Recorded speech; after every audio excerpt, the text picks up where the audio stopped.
Hi friends, எங்கள் மாமியார் கிட்டேருந்து நான் கற்றுக்கிட்ட 2 மினிட்ஸ் ரெசிபி தான் இன்றைக்கி நான் உங்ககிட்ட ஷேர் பண்ண போகிறேன். 2 மினிட்ஸ் ரெசிபினா என்னம்மா மேகியா அப்படின்லாம் கேட்காதீங்க. இது மேகி கிடையாது. 2 மினிட்ஸில் செய்யக்கூடிய வேர்க்கடலை போட்ட புடலங்காய் பொரியல். பிஃபோர் மேரேஜ்லாம் எனக்கு புடலங்காய் சுத்தமாக பிடிக்காது. எங்கள் மாமியார் ஒரு தடவை இது செஞ்சு கொடுத்துருந்தாங்க. ஆஃப்டர் மேரேஜ் எனக்கு அவ்வளோ பிடிச்சிருந்தது. நீங்களும் ட்ரை பண்ணி பாருங்கள். பேனில் ஆயில் ஊற்றி கொஞ்சம் நல்லா கடுகு பொரிஞ்ச பிறகு கருவேப்பிலை போட்டு 2 பச்சை மிளகா 4 பல் பூண்டு தட்டி போட்டுக்கணும்.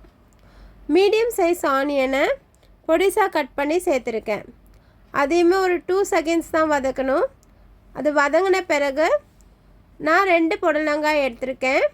பொடிசாக கட் பண்ணி இதில் சேர்த்தாச்சு. சேர்த்து ரொம்ப நேரம் வதங்கணும்னு அவசியம் கிடையாது.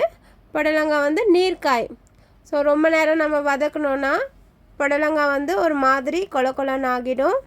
நம்ம வேர்க்கடலை சேர்க்கும்போது ரொம்ப பிசு பிசுன்னு இருக்கும். ஸோ அந்த தப்பு மட்டும் பண்ணிடாதீங்க. ஜஸ்ட் ஒரு 10 செகண்ட்ஸ் மட்டும் வதக்குங்க. ஒரு பிஞ்ச் மஞ்சத்தூள் போட்டுக்கோங்க. தேவையான அளவு உப்பு போட்டுக்கோங்க. மஞ்சத்தூளும் உப்பும் நல்லா புடலங்காயில் சேர்கிற மாதிரி வதக்குங்க. ரொம்ப நேரம் வதக்கணும்னு அவசியம் கிடையாது. ஜஸ்ட்டு 10 செகண்ட்ஸ் வதக்கினா போதும். புடலங்காய் நல்லா மஞ்சத்தூளும் உப்பும் சேர்ந்து செட் ஆகிடும். நல்லா வெந்துட்டுருக்கும். ஆனால் நம்ம இந்த ஸ்டேஜில் என்ன பண்ணணும்னா தண்ணி தெளித்து விடணும். தண்ணி தெளிக்கணும், தண்ணி ஊற்றக்கூடாது. தண்ணி ஊற்றினோன்னா நம்மளது புடலங்காய் ரொம்ப வெந்துடும். ஸோ தண்ணி தெளித்து விடுங்க. தண்ணி தெளித்து விட்டுட்டு கலரிட்டு லிட் போட்டு மூடிடுங்க. ஒரு 2 செகண்ட்ஸ் தான். 2 செகண்ட்ஸ் அதில் வேகணும். புடலங்காய் வெந்துட்டுருக்கோம். லிட் ஓப்பன் பண்ணிவிட்டு ஒரு கைப்பிடி வேர்க்கடலையை மிக்ஸி ஜாரில் பொடிச்சு எடுத்துருக்கேன். அதை சேர்த்துக்கோங்க. சேர்த்து நல்லா மிக்ஸ் பண்ணி விடுங்க.